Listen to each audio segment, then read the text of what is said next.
Well, we've reached the appointed hour, and so I think we'll get started. There may be others floating in here as the time rolls on, but we are on a pretty tight schedule, so waiting around is really not an option. Good morning, everyone. I'm State Representative Paul Torkelson, and here with my colleague Senator Dahms. And happy to see you. Come on in, have a seat. We're just getting started here, so nice to see you all. So we are kind of in this period of time where we're wondering whether or not there might be a special session, and I'm sure that's a question that's going to come up, and I can tell you that at the moment it looks like there will not be a special session. I'd be very surprised. I think the odds of a special session are quite slim. There are quite a few things that could have gotten done, but I think it's important to remember that this is the second year of the biennium. We passed a budget a year ago, a full state budget that's in place. State government is functioning and it's not going to shut down. And in my experience anyway, we've never had a situation with this big a surplus in the second year. And so what happens when you have a lot of money on the table is we have a lot of different areas that would like to spend that money, frankly, in many different ways. And it's hard to reach an agreement when you don't have the pressure of establishing a budget. So at the end of session, it just did not come together for a variety of reasons.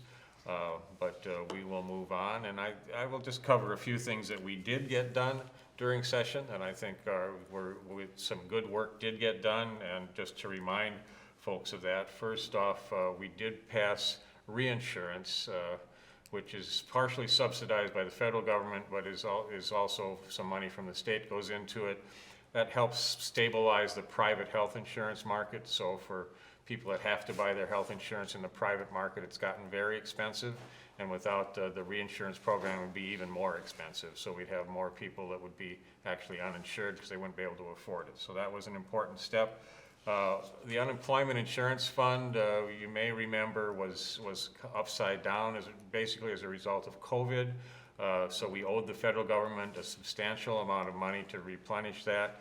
And the way it was set up, our employers would have had to pay that with an extreme jump in rates of from 15 to 30% at a time when they're just recovering from COVID. So we felt it was appropriate to use, mostly we used the money from the federal government and use that to refill that unemployment insurance fund so that we avoided a huge tax increase on our small businesses and other businesses. So that got fixed. That was a really important step that did happen. You may remember the hero pay issue that was actually passed in the first year of the biennium with a $250 million price tag, and they were supposed to have agreed to who was going to get that was supposed to have been agreed to by last September. That agreement never happened, but then during session this year, actually the size of the pot was doubled up to $500 million, and an agreement was reached to actually establish that hero pay fund and how it was going to be distributed. And in fact, that process is now happening. So people frontline workers that were at risk during COVID are eligible for that. It's important, if you're involved or know somebody who might be involved, it's important to remember that that fund is not a first come, first served situation. It's a situation where everyone applies that may be qualified. We determine who actually is qualified for those hero pay checks, and then the fund will be divided up over all the people that qualified during the time that it's open. So, which is a much more fair way to do that rather than first come, first served. The ag bill at the end got passed, including drought relief. It was a little odd that the drought relief was really for last year because most places in the state of Minnesota are not in drought right now. But there were many people that suffered as a result of that drought, and so that finally got passed, including some other important ag issues that did get passed. I'm going to stop at that point. There are other issues, but I want to leave some for Gary so he can brag about some of his good work in the Senate. So I'll turn it over right now to my senator and your senator, Gary Dahms. Well, thank you, Paul, and as Paul alluded to, I'm Gary Dahms and from Redwood Falls, and appreciate the opportunity to be here today. And thank you folks for coming out today. Typically we do 2 of these a year in various locations. The last time we did a live one was, I believe, in December of 2019, and then COVID came about. So in spring of 2020, we did them through the local radio stations, and then that was kind of the end of the town hall meetings, and so this is the one of the first ones again since the COVID issue. So we do appreciate you folks being here and appreciate the opportunity. We will probably be back very likely next December. And the one in the spring when we do this one is to kind of talk about what happened in the last session and things like that. And then next fall when we come back and do the next one, it'll be talking about what's going to happen in the next session and get ideas and your comments and concerns on what gets done in the next session and this and that. So we've been asked many a times why we don't do these at the Easter break. And so the reason that we don't end up doing it at Easter break is at that point, pretty much all of the bills have been heard and we're actually through. We have deadlines for bills, and so we're actually going into the 3rd deadline when we have our Easter break. So if we come out at Easter and find out some information and stuff, it's probably not going to be too easy to apply it till the following session because our bills are pretty much all wrapped up. So that's why we like to do them before session so that we can find out, what's on your minds and things like that. So just wanted to point that out. Paul went through a lot of the things that we had worked on this session and the things that got passed. One of the things in the Ag Bill is the rural broadband. And when COVID came about, we realized that we had some real issues with in our broadband in many of the rural areas. We have locations to this day yet that do not have reliable broadband, and then we have a lot of communities where the numbers are fairly low as far as the ups and the downs of the speeds. So we have chosen to use $210 million from the federal government program as far as the IIJA. That's the new financing program, or the new federal government program that will send money to each state. And so we're looking at using $210 million of that for rural broadband. Now that will be over a period of years. I think that the number of years is around that 5 years that we have to use that money. So that should help us considerably there.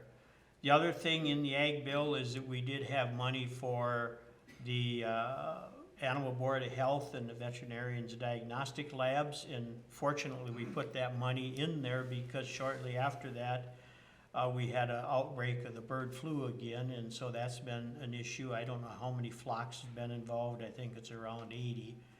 But, and that has slowed down considerably since the temperatures have changed. And then also we're concerned about the swine flu, and so there's money to kind of help assist with that if that does come to get into the United States, and we're very concerned about that, and it could be a very devastating issue. So there's money for that in the Ag Bill. So with that said, what I think we'll do is turn it over to you folks for any questions or comments, and if you would just state your name, and we'll recognize you, and you can go ahead and ask your question or make comments, whatever you'd like to do. So with that said, we'll open it up for questions or comments. So who's got a question or a comment? Yes, sir. Good to see you, Tom. Yes, Senator Dahms and Representative Torkelson, Tom Schmitz, New Ulm, and I just want to once again publicly thank you for your support in the 2020 bonding bill of German Park's Outdoor Performing Arts Center shade structure. And that project has been delivered to the site and will be assembled this summer. And so we will be inviting you down here late summer for ribbon cutting of that outdoor regional performing arts center. Well, Go ahead, I'm sorry. So, and then secondarily, I'd like you to keep your eyes and ears open. I imagine the city of New Ulm will be corresponding with you over the next couple of years in hopes of Herman Monument being included in the 2024 bonding bill. So once again, thank you very much for your support of the greater New Ulm area. Well, thank you, Tom. One of the questions on Herman, who actually owns Herman? The city of New The Ulm city does, okay. And we are working in conjunction with the State of Minnesota Historical Society and Office of Historic Preservation to create a restoration plan. Good. As I think we all know that Herman Monument is in dire need of complete restoration. And we're hoping to have a plan to you for the 2024 bonding session to assist in funding with that internationally designated and recognized site here in our district. Excellent. No, I've been talking to some people behind the scenes, and one of the questions was making sure that it is under city ownership, because that's an important part if we're going to do a bonding project on that.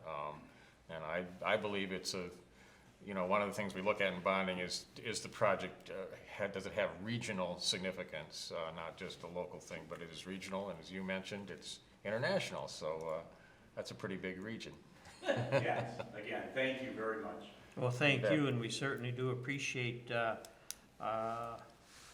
fact that you're getting this taken care of in over there. I think that's really great, and it's gonna look good, and it's gonna work well, so bonding money well spent. Yep, and thank you. Yep, other questions or comments? I have a question. Sure. My name is Kim Schmiel. I actually live in North Mankato. I work in New Ulm.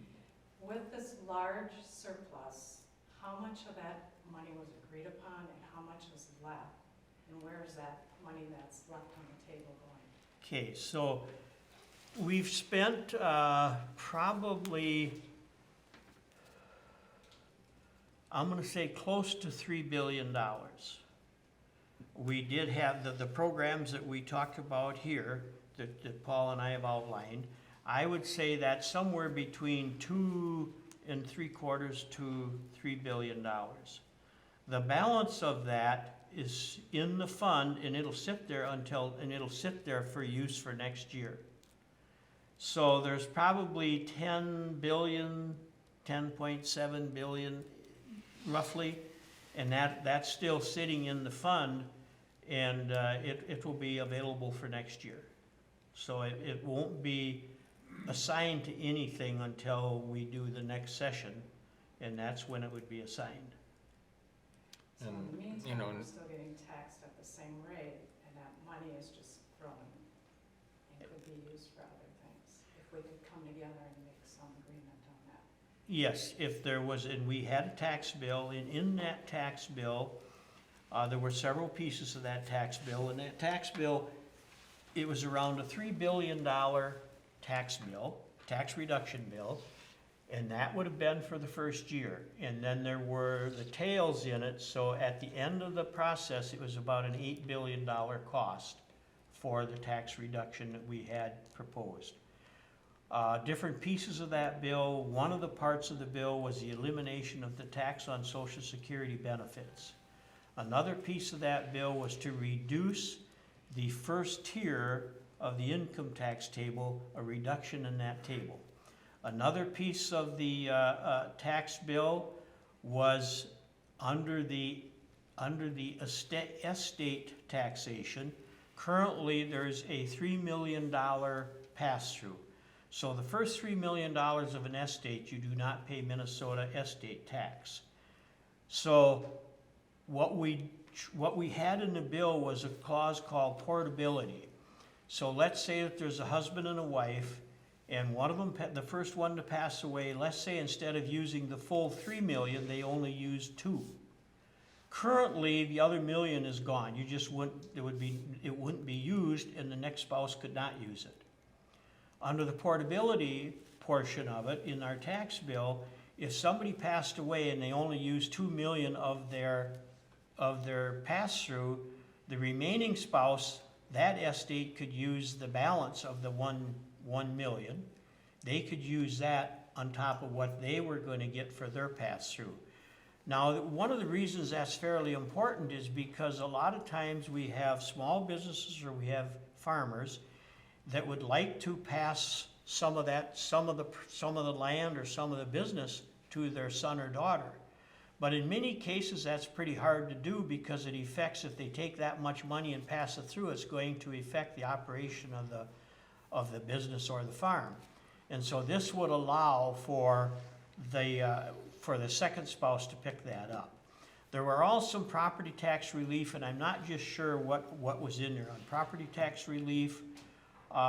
There was also some relief for the statewide business property tax. The statewide business property tax was a tax that was put into place to stabilize the cost back probably 25 years ago, and that had to do with education. And so that has now, the education piece of it's now been changed, so we really need to be doing something with that statewide business property tax. It applies, it's about a 20% tax, and it applies to businesses and to recreational or seasonal homes. So a couple of years ago, what we did on that piece of the tax, on the statewide business property tax, is there was an automatic 8% inflator built in. So we removed that. And then I believe in 2019, I think it was, that we put in a base so that the statewide business property tax did not kick in until you hit 150,000 of value. So the first 150,000 of your property value was not taxed on the statewide business property tax. We wanted to, and so we had some pieces in this bill that would help alleviate some more of that. So that's kind of the highlights of the tax bill. So yes, had that tax bill been passed, that would have taken a chunk of those dollars, and that would have been given back to the people that paid the tax in, and we would have certainly liked to see that happen. Again, it not being a budget year, we weren't able to get that over the finish line, but I will say this, it's certainly a lot of pieces of this tax bill will probably come back and be debated and put in the next tax bill next year, so. And I would just add, you know, the surplus is not going away. It's there, and will be available when we do a budget next year. But at the same time, we're going to be dealing with inflation, as everyone is. If you buy gas, and most of us do, you know what's happened with prices there, or prices at the grocery store. Well, it's going to directly affect government too, because inflation does have a big impact on providing government services and the cost of building a road or anything that government does. So we will have a challenging session coming up where we're putting a budget together, incorporating all that inflation that will have to be recognized as we move forward with next year's budget. And we don't really know what the economy is going to do going forward. Right now, it still seems quite healthy, but there are some dark clouds on the horizon, shall we say, that could change revenue forecasts dramatically. So while it was tempting to go ahead with a lot of spending, personally, I'm kind of pleased that we didn't spend too much right now, given what's coming up in the next year. So, Other questions? Well, I guess Yes, sir. I'd have maybe a comment or a question. State your name, My name is please. Adam Cease. I'm a resident of rural Hanska. Mhm. I'm a farmer and also a locomotive engineer for the railroads. And I have some grave concerns Mhm. with rail freight transport right now. with what? I'm sorry. With what? Rail freight Oh, transport. yeah. Mhm. Going back a few years, a lot of the railroads, hedge funds had bought up controlling interests in the railroads. And they forced upon this operating practice, the railroads, how they operate, called precision scheduled railroading. And precision scheduled railroading is more or less a cost-cutting measure, where all costs are cut very deeply. They've cut all the flesh, they've cut into the bone. And as a result of that, we're seeing our agricultural products from southern Minnesota not moving we've had multiple grain trains sit for 3 weeks or more waiting on locomotive power, train crew power. And a lot of this falls under the jurisdiction of the Surface Transportation Board, which is a federal agency. Mm-hmm. But you guys have influence, obviously. And, you know, if we can't get our grain to market on a timely basis, and what happens is these grain trains sit and they miss their connections. The grain brokers or the co-ops are paying demurrage on ships. Mm-hmm. You know, there's incidents where we've had feeders nearly run out of feed, or actually run out of feed and have to do emergency trucks to get there. You know, these hedge funds are very powerful entities, and they come in and they force these cost-cutting measures upon railroads, and I guess it's just very concerning to me. And also, as a locomotive engineer, you know, they cut our personnel back even before COVID. Mm-hmm. We were about 30% cuts, and then all through COVID, they cut deeper yet. And it's hard to explain, but through various practices, most of our employees didn't come back from furlough. And in fact, anybody they've hired now has pretty much quit. Mm. So I guess the alarms are sounding in rail freight transport, and it's affecting me as a farmer. It affects me as a railroad employee. Yeah. And it affects the state economy and actually the national economy. Right. Well, you bring up an important issue and one that is fairly complex, as you've described. I'm a farmer too, and so I have this kind of love-hate relationship with the railroads. I love them when they keep things moving, and I love, as a transportation guy in the legislature, I love the fact that we're putting bulk goods on the rail instead of on the road, because every time we move a ton of goods down the rail, it's less wear and tear on our road system. So I'm a big supporter of railroads and a big supporter of our short line railroads that perform an important service for agriculture and other industries here in Minnesota. But there are those times when the Class 1 railroads, you know, Abraham Lincoln gave them a really good deal. Yes, they did. And so they function really at a level above a lot of what we can, as legislators, can influence even at the federal level. But we do need to keep the pressure on so that they do supply the services we need to move the goods that need to be moved. It can be challenging because you really can't tell those Class 1 railroads what to do. Well, what they do have is the common carrier obligation. Which, so when they built the right-of-ways, in exchange for the federal government granting the right-of-ways, this law was put in place called the common carrier obligation, which means you have to provide service upon reasonable request. That's pretty much the extent of what it says. Yeah. And I'm very concerned that is not being followed in the interest of prioritizing more profitable traffic. And that's, anyways, it's having an effect on us. Which railroad is it that you're, Well, I work for the Union Pacific Railroad, but this pretty much is affecting all Class 1 but you were railroads. talking about the grain train, you know, the unit trains. Yeah, unit trains, it affects. But which one are you speaking of that's holding the grain up? They all are, but Union Pacific is where I work, is what I see. But you were mentioning that your grain wasn't being moved, and so Right. So which railroad is it that you move your grain on?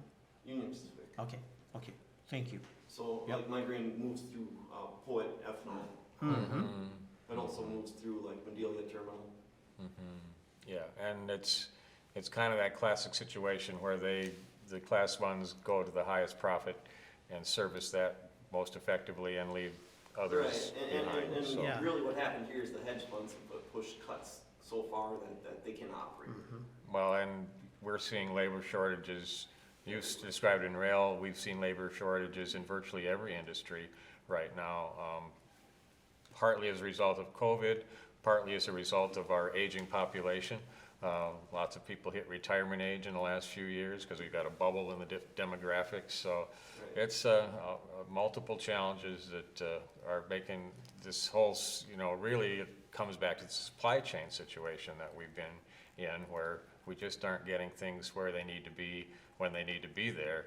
And as farmers, we know that, whether it's equipment or spare parts, it's different than it was a few years ago, so. There are some bright spots too. The Minnesota Prairie Line, which runs through here, with economic development, that's very, going from nearly abandoned to the Winthrop ethanol plant, for instance, which has poured millions and millions and millions of dollars into the local economy.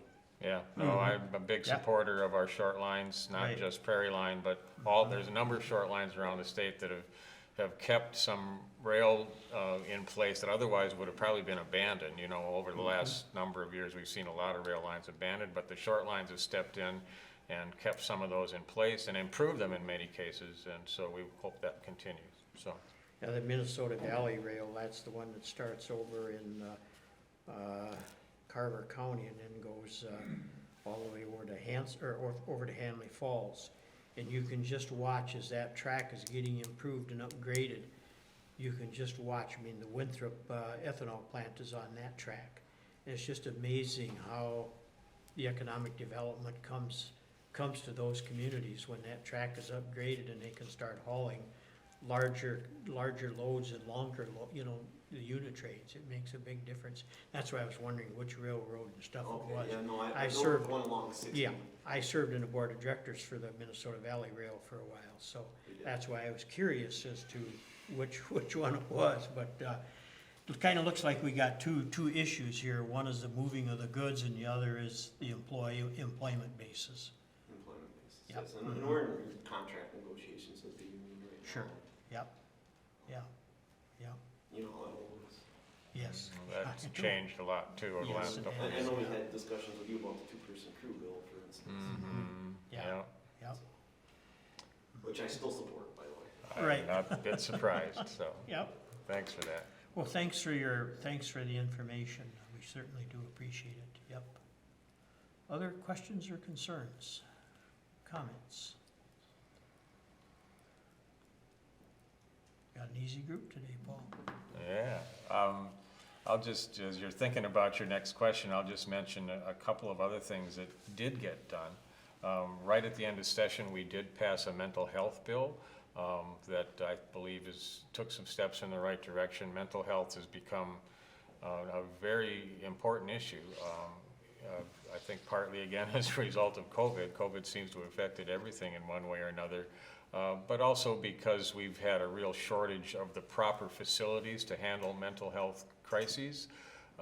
We've seen both our jails and our hospitals having to take care of people longer than they should have if we had the mental health beds in place to put them in the right kind of care that they really need. So it's not good for anyone for us to keep those people in jail when they don't belong in jail, or in an emergency room or hospital bed when they don't belong in a hospital bed. We need those mental health facilities to take care of them properly. But just like on the railroad, there's a shortage of the right kind of people to fill the jobs too, and that's part of the problem. So that bill did pass right at the end of session, and will have some important effects on how we deal with mental health issues here in the state of Minnesota.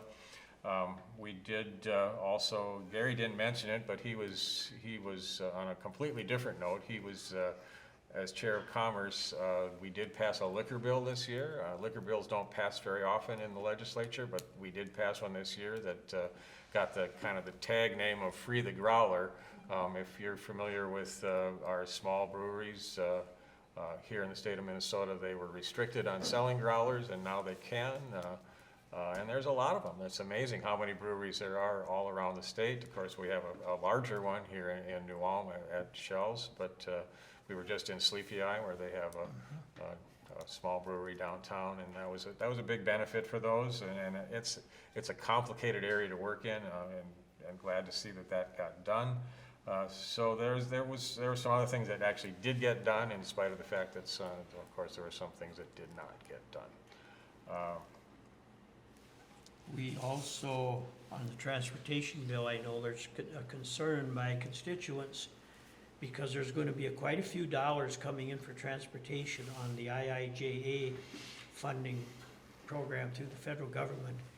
And that's one of the latest programs of the federal government for moving some money into the state. And so there's a large chunk of that money will be used for roads and bridges within transportation. And so the concern, and there's a match, the state has to make a match. So there is a concern about, with not doing a transportation budget bill this year, will there be funding for the match that allows us to get that money? And there's some options out there that can be done. So we can fund it when we get back in the session for the match. There's some ways that the transportation department can move some money around to get the match. So that will not be in jeopardy of losing those dollars. We'll be able to get those dollars even though we didn't do a transportation bill this year. Another thing that we worked on this year, and this would have been in the tax bill, and that was back about 3-4 years ago, we moved 40% of the sales tax on parts and accessories for light-duty vehicles into the roads and bridge account. So this year we wanted to move the balance, the other 60% in of the sales tax on parts and accessories for light-duty vehicles, move that into the transportation account. The tax bill, as we know, didn't get passed, so that did not get moved. But again, that's something we'll be working on next year, because inside that bill, we dedicated a chunk of dollars to communities under 5,000. And that there's a cutoff at 5,000 where those communities don't get as much money as they would if they were over 5,000. So there was some dollars going into transportation for small communities, and then also for dedicated dollars for townships. And there was support for that, so I think that's one of the pieces we'll be able to work on next year and get taken care of to support our small cities and our townships. So, any questions yet? Yes, ma'am. We're talking about the match money from the federal government. Is that designated, or does that just go to, where does that money go? That we do the match with? The money that we get from, So, that you get from the federal government that comes. yeah, so when the There's- federal government makes a grant, Right. and there are a bunch of different programs, and they aren't Yeah. all the same, but in some of the transportation programs, for instance, they'll give a chunk of money for a certain type of transportation, but you don't get it unless you have 20% money from the state. So if they give $10 million in a program, we have to have $2 million of state funding available in order to qualify for those federal funds. And there are a number of programs like that in transportation and in other areas. So there's some concern that, we're gonna have to move some money around to get those matches in place between now and when we can get some more work done next year. It looks to me, and I've been looking at this quite a bit, like the department does have enough flexibility to make most all of those matches in the short term. But it may actually slow down some projects, because they'll have to take some money out of some projects to do the match. So those are projects that are already planned. Right, so timing, it gets to be a timing issue, and again, with inflation, timing is a bigger deal, so. Yeah, there's guidelines within that Right, of to where we can spend the money. right. Yep. Mm-hmm. Other questions? I'll go. Yes, sir. Hi. Yes. Good morning. My name is John Schlinsky, and I'm the CEO at Southern Minnesota Behavioral Health here in New Ulm. Yep. Along with my COO, Deb Loveroot, and our therapist, Matt. Mm-hmm. We were sort of notified at the 11th hour last night by the chief of the New Ulm Police Department to come and attend and hopefully have some dialogue surrounding the bill, the mental health bill that just passed. Mm-hmm. And really clearly depict how disconnected it is here now. And how we can maybe spend or utilize some of those dollars in an appropriate way in the form of maybe crisis stabilization units or evaluation treatment facilities. As we sit now, hospitals are losing up to $1,500 an hour in liquidated damages boarding these folks. People are detoxing in jail, people aren't getting meds in jail. We're seeing high recidivism rates We're seeing folks in our lobby that clearly warrant an inpatient stay. They have nowhere else to go. You can't get a bed in this state, seemingly if you don't have substance abuse on board as well. It's becoming really hard to manage from a law enforcement perspective. We have, I think, the assistant chief or lieutenant on our board, and mental health calls are now getting handled daily. So these folks are just sort of out in the community making the best of a really bad situation. But the bill didn't really clearly depict where the money was going to go. I think this is sort of a forgotten population in rural Minnesota, high stigmatism rates, maybe grin and bear, but what we see every day is impacting everybody. We have 8 and 10-year-olds sitting in ERs for days at a time, which is extremely traumatic for them and their families. Parents don't have the resources. So as a smaller outpatient mental health clinic, we're tasked with dealing with people that probably should be in a state institution. And I think it's getting pretty dangerous. So what we're hoping to do is maybe have dialogue around how we can utilize some funds here in New Ulm to sort of stitch this problem up and stop band-aiding it, because it's getting worse. It's been bad for a while, but as we've seen people come out of COVID, where those kids were at home with parents that may have been abusive, or didn't eat at school where their only meal came from, we're seeing a residual impact on the whole family system. And we're doing 10, 5, 18 intakes a week, trying to keep up. So my feedback would be that maybe we could take a long look at some of these rural communities that are sort of tweener communities that are growing with vastly more acute problems than maybe 10 years ago, or we're going to just get worse. And that's really why we're here. I don't know if you had any more feedback. No, the only thing that I would like to kind of just to add to it on a personal, kind of what we see. We have young women, 25-year-olds, coming in our office 3 times a week, plopping in for 2 hours in crisis, and continuing to show up at our door week after week. And I've been case managing her, trying to find her a bed. In Minnesota, if you don't have substance abuse, like John said, on board as well, and it's just clearly a mental health issue, there really is very, very little. And if you do happen to find one, there's not a bed available. So I'm looking at California. I'm a chief operating officer. I'm not a case manager, but we're finding ourselves in such a crisis that it's all hands on deck.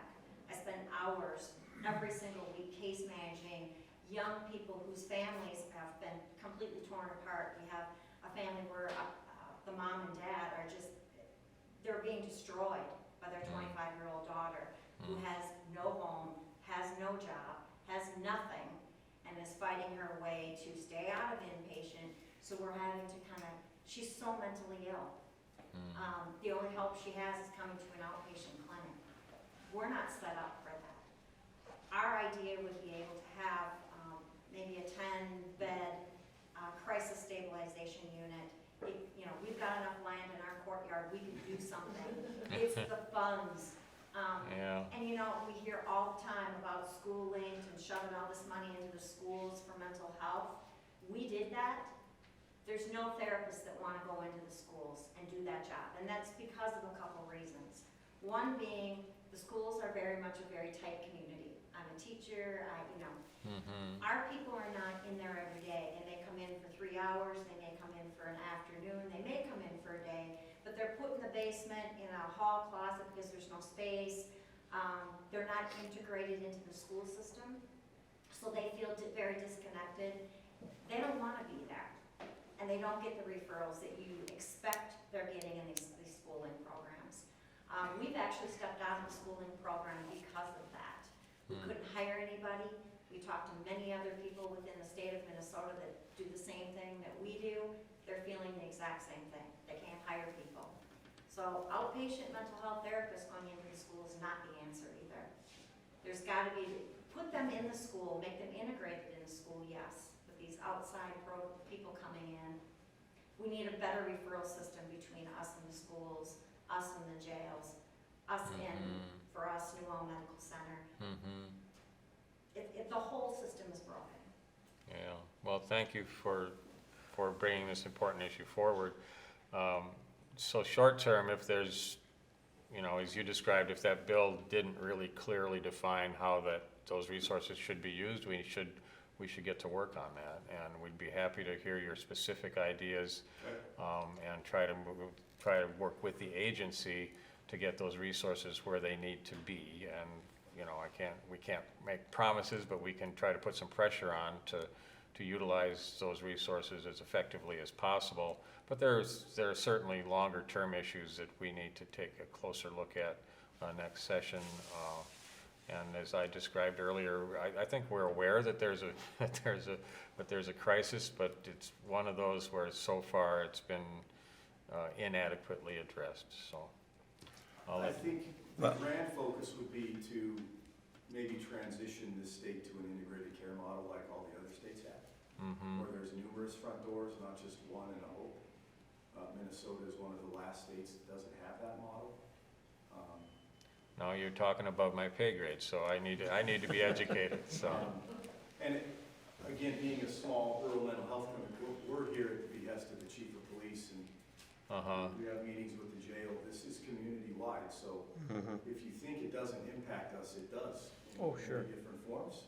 Yeah. So an integrative system, which I think was your question, really what is that?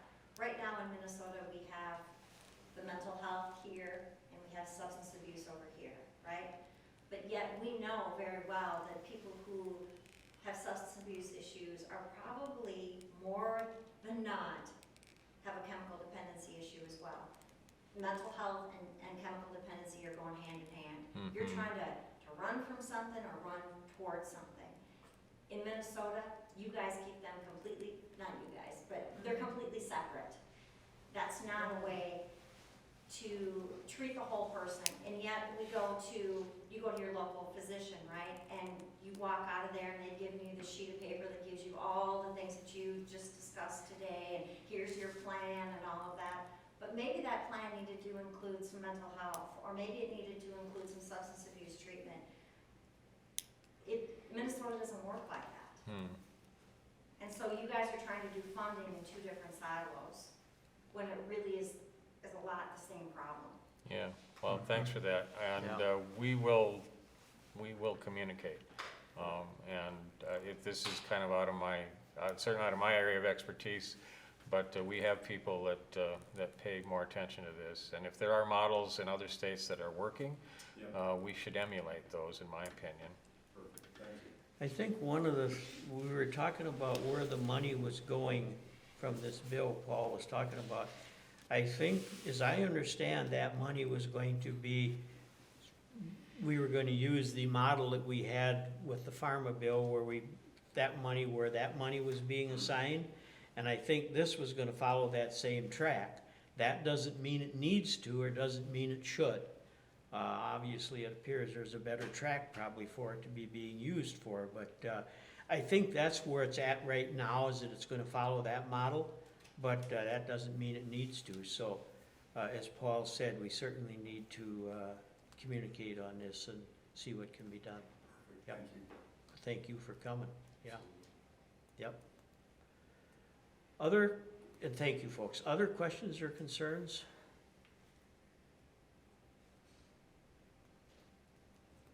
I just have a quick Yes, question. yeah. Unfortunately, there's very few people here today. Where was this meeting advertised? It How was, did you notify people? okay, it was sent to the local newspaper and sent to the local radio station. Okay. Yep. Thank you. Mm-hmm. Yep. And And that's basically, our own email lists also. Right. So Okay, you did say, okay. if you're not on our email update list, just call our offices and you'll get put on that. So Thank you. we do those during session, we do them a newsletter every week. And then off session, we usually do one once a month. But if you wanna have a easy way to kind of keep up with what's going on during the session, if you get on our newsletters, we kind of highlight what's happening every week, so, yep. But yeah, it's through the local media that we do this, and they've been very, very good about getting it on the airways and in the newspapers, yep. Mhm. Yep. Other questions or concerns? Yes, what do you Yeah. guys see as the big issues coming up in the next session? Well, I think one of the big issues coming up next session is the impact that inflation is gonna have on the cost of running the government, on the cost of what it's gonna what it's costing families to continue. When we take a look at the market basket, you're looking at food, clothing, fuel, and then cost of housing, and all of those are going up considerably. Nationally, they're saying we have an inflation rate of about 8.5%, but I think in reality, if you take a look at that basket that they've used for many, many years, the Consumer Price Index basket, we're probably closer to 14.5% inflation. So somehow we gotta figure out how that's gonna be managed, and that's done at the federal level. You have a couple of options. One of the options that's used is raising interest rates. But we gotta keep in mind, when you start raising these interest rates, if you do it too fast, you can put us in a tailspin and we can be in a recession pretty quickly. So the impact that's gonna have next year when we're doing our budgeting is how much do we budget above and beyond the known costs that we have for future inflation. And that'll make, that makes a difference. And if we miss the target by very much on that, it's gonna have an impact on all the different, have an impact on education and medical and just right down the line. So that's certainly going to be a big issue. The next issue, another big issue is going to be, where are we at financially at the February forecast next year? And if we still have this forecast of these fairly large surpluses, we really need, we do need to do something on our tax structure in Minnesota. We are, if you take total taxes, we're probably in the top 10. Some of the areas we're in the top 4. And so we really need to take a look at that. Back about 2 years ago, the tax cut we did at that point in time was one of the largest tax cuts that we've had in years. And that reduced the taxes on the mid and lower incomes. And we found that to be very successful. This year it would have basically done it on the first tier, the lower income, and then it would have done it for the seniors that are on Social Security. So taxation's certainly going to be an issue. Another big issue is mental health, and these folks brought it up, but this is a real issue. Back, I think it was 4 or 5 years ago, in the bonding bill, we put money in to build 6 regional centers, and those would be spaced throughout Minnesota. Those regional centers would have inpatient and outpatient. The first one that's up and running is in Rochester, and that's been very successful. However, it's just getting overrun. And by the time we get these 6 put in place, we're still gonna be behind the 8 ball. So we have to, as these folks are talking about, we have to figure out something to solve this problem, because it's growing much faster than we're able to keep up with it at this point. So that's certainly an issue. And then you have all your general issues, transportation, childcare is a big issue. We have certainly an issue with hospitalization as far as keeping these beds bed numbers there, nursing homes, assisted living. And we had some dollars into those bills this year to try to help fix that. One of the problems we have is the gap between rural Minnesota and the metro area, the payment on Medicaid in schools, the payments per pupil in the Twin Cities versus the payments per pupil out in rural Minnesota. There's a vast difference. And so those things we have to look at and do some equalization there.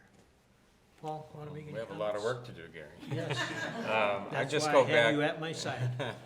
I just go back to the inflation issue because it has such a dramatic impact. And I think it's important to remember that when it comes to government funded issues, government isn't real nimble. We just don't move quickly. So in a competitive environment where we're competing for employees, And we know that the job market is really tight. An entity that can make raises today, raise their wages and attract employees is going to be much more successful attracting those employees than government is, because government, we just aren't that nimble. It has to go through the process. So I see this as being a very challenging time for us so when it comes to supplying services like mental health services. But it's, I was at a meeting in Green Bay last week for the Great Lakes, and it had the PCA commissioner was there, the Minnesota PCA commissioner, and we were talking about various employment issues within the agency. I forget the percentage of vacancies they have, but it's pretty high. They just aren't finding people to fill the jobs. Plus, a lot of people are still working remotely. And you can't convince me that a person working remotely is as effective on their job as they are when they come into the office and work with their colleagues in the office to do the work that needs to be done. So it's a multifaceted problem, and one that's going to certainly affect our work as legislators. On the other hand, we do have a surplus, and that's going to be helpful in that regard, that we're not facing a deficit, because we've been there too. I can vividly remember when we had a $6 billion deficit, and that was ugly, really ugly. So there will be a surplus. With the size of it, of course, depends, as Gary said, on that February forecast next year. But so far, revenue has been coming in ahead of expectations. We just had another report last week of revenue above expectations. So we will have some resources to deal with these issues, but government doesn't move quickly. I wish it could, but it just doesn't. So stay tuned and keep us informed. Other questions or comments? Got time for one more question or one more comment? I will just, I'll make a comment here. Last night there was a meeting in Mankato regarding the Minnesota River Valley, and I know many of you maybe know Scott Sparlin. He's been very active in bringing up the idea of keeping more water on the land to try and improve water quality in the Minnesota River Valley. We had a really good meeting in Mankato last night with people from various interest groups, including agriculture, and I applaud his work, and I think this issue, actually what's happening is we're moving a lot of water very quickly into the river system, and that causes some problems with erosion and flooding. If we can hold more water appropriately in the right places on the landscape to slow down that onrush of water, we can, number one, improve water quality, we can reduce flooding and reduce erosion. So it's one of those issues that I do spend quite a bit of time on, working on water quality issues. And it's an issue where agriculture and industry and government need to come together to try and find solutions that work for everyone. So that's an important issue. So with that, I will personally thank you all for coming out this morning. And remind you that our doors are open and our emails are active and our phones work. So please feel free to reach out to us anytime. And we do have some very important elections coming up. There are primaries coming up on August 9th. CD1 has a primary, and I encourage you all to vote. I'm not going to tell you how to vote, but I'm going to encourage you to show up and vote, take part in the system. And it's a little complicated this year because, as you know, Jim Hagedorn passed away before his term was over. So there's a special election to fill the rest of his term, plus there's a primary for the general election that comes up in November. So it gets a little complicated, but show up and vote is the most important message I can give you in that regard. And look forward to an active, exciting campaign season as we move toward November. With that, thanks again for coming, and I'll turn it over to Gary. Well, again, thank you folks for coming. We certainly do appreciate it, and we appreciate your input. And as Paul alluded to, we do encourage you to get out and vote in the primary. I myself will be in that election cycle on August 9th, but no matter who you vote for, do get involved in the primary. Minnesota has a habit of having a very low turnout in our primaries, and that does have an effect on who will represent who. So certainly would appreciate if you can get out and vote in the primary. And again, thank you very much for coming today. I understand that, you know, you've got to take off time from your jobs and stuff to be here, and we certainly appreciate that. And we do value your opinions, and so we look forward to seeing you again next fall, if we're both fortunate enough to get reelected and start the process for the following year. So thank you. Thanks.